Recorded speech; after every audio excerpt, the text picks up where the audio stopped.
como la ve tío Alberto, en plena Lagunilla, pero aquí usted no sabe algunos de estas historias orales de los vecinos que nos cuentan cómo fue surgiendo todo este comercio en la Lagunilla, cuando era una laguna en la época prehispánica, ¿no, maestro? Así es. Ya después se reparaban las canoas y hacían el trueque y cuánto es lo mismo. Como había canoas aquí, no era tierra firme.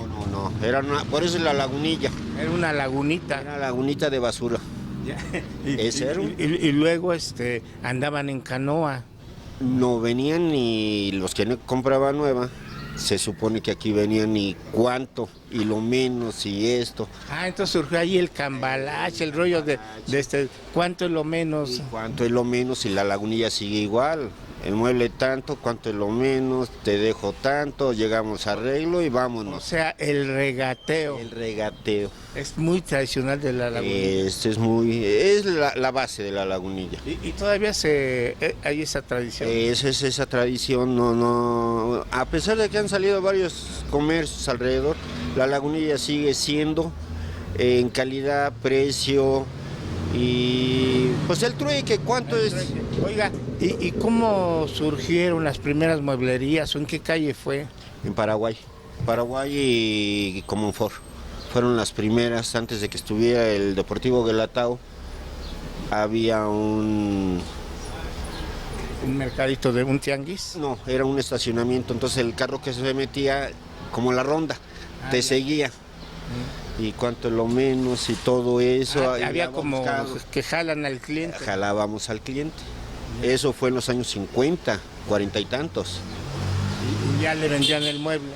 Lo que buscaba. Había varias mueblerías, entonces ya sabían si querían un ropero, porque era roperos y antecomedores. Ya. Los clásicos de la Lagunilla. Con lo clásico, ya después se fue perfeccionando, o sea, las recámaras, comedores, y ya se metieron. Aquí hay, por ejemplo, quieres un comedor de 3,000 pesos, lo consigues. Quieres uno de 30, 50, 100,000 pesos, lo consigues también. Y se regatea. Y se regatea también. Y además de todo tipo, modernos, tradicionales. Sí, está el clásico, el minimalista, el moderno. Inclusive todavía se vende algo, el rústico, pero ya no mucho. Antiguamente era el rústico. La Lagunilla, tío Alberto, ¿se imagina grandes boxeadores como el Chango Casanova? Bueno, también por acá andaba el Kid Azteca, Mauro Vázquez, muchísimos boxeadores por acá, porque en la Lagunilla está la Arena Coliseo, el templo del box y la lucha. ¿Su nombre, maestro? Mi nombre es Carlos Montaño Ledesma. Y es uno de los más antiguos muebleros de aquí. Sí, representando a esta gran zona, que es una zona bellísima y sobre todo, ¿no?, donde ustedes pueden encontrar el artículo desde la gomita hasta muebles con un increíble diseño y una calidad 100% mexicana. Estamos platicando con un amigo ahí de la calle de Brasil. Aquí surgió el regateo, el de cuánto es lo menos. Sí, pásele marchante también, venga, puede ofrecer, se vale ofrecer. Para nosotros es algo muy importante porque es un trato personal, es un trato de humanos, es un trato en el cual podemos nuevamente concientizar o consentir a nuestros clientes. Porque, bueno, ahora ya no se estila en muchos lados, pero aquí todavía eso de que que es el último precio, una rebajita, es muy tradicional de la Lagunilla. Sí, desde luego, aparte de ser tan tradicional, pues repito, ¿no?, es consentir a nuestros clientes, sobre todo a los jóvenes hoy, que vengan y conozcan este gran mercado, donde les repito, pueden encontrar desde la gomita hasta el gran diseño para la gente. La gente conoce los vestidos de novia, el tianguis de fin de semana, pero también debe de conocer y recorrer las calles de Paraguay, Ecuador, Comonfort, que son mueblerías en antiguas vecindades. Sí, desde luego, sí, lo dices muy correctamente, desde la calle de República de Brasil a lo que es la calle de Allende, de República de Perú, como lo acabas de mencionar, donde está esta gran arena, la Coliseo, y lo que es República de Ecuador, donde se converge el mercado de varios, donde encontramos cuadros, marcos, donde encontramos toda la parte... La decoración de la casa, ¿no? Anda, exacto. Oiga, los recién casados, tanta gente. Aquí parece que está hecha la medida. Aquí, desde el del bautizo, los 15 años, la boda.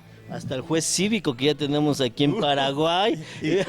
Y los muebles para adornar la casa, ¿no? O sea, que realmente este gran polígono, este gran barrio ya tiene todo para que, desde que usted ya piense en casarse, tiene todo para que usted tenga un hogar exitoso. ¿Cómo surgió la Lagunilla? Mira, la Lagunilla surge desde hace 400 años como este gran espejo de agua, que en náhuatl es Atexcapan. Desde ahí nace este gran barrio, Lagunilla, que eso es lo que realmente nace, es una raíz, y esto para nosotros significa mucha identidad, significa mucha alianza, significa mucha responsabilidad para seguir conservando este gran mercado. Oiga, pero además el comercio, que es de lo que vive el barrio, tiene su gran tradición en el tianguis de Tlatelolco. Desde luego, porque eran 3 isletas, era Tenochtitlan, Nonoalco y Tlatelolco, y desde este gran mercado pues era Tlatelolco. A raíz de tantos movimientos, bueno, se va trasladando a este gran mercado. Hoy surge un mercado con mucha idea, con mucho concepto, pero sobre todo, ¿no?, con esa calidad humana. ¿Cómo la béisbol, tío Alberto? Antiguas vecindades, mira qué bonita la remodelaron, y luego pues ya vienen siendo las mueblerías clásicas de la Lagunilla. Antiguamente nada más se conocían por los vestidos de novia, por el tianguis de fin de semana, pero también las calles de Ecuador, Paraguay, Comonfort, Allende, bueno, casi para llegar también a Brasil y Perú. Hay una cantidad de lugares donde usted puede el arte del regateo. ¿Cuánto es lo menos, güerita? Uy, uy, uy, y no se enojan, ni se aprietan acá, porque realmente aquí nació el regateo. Acuérdense de la época cuando estaba el tianguis de Tlatelolco y esta era una lagunita, y entonces revendían las canoas a los indígenas de cuánto y de a cómo. Desde allá, desde aquella época, viene la tradición del comercio en la Lagunilla. ¿Cómo le quedó el ojo, tío Alberto? Ahora sí, como dicen por ahí, ahí, ojitos pajaritos, pero qué bonito es recorrer la Lagunilla y decir, ¿cuánto es lo menos?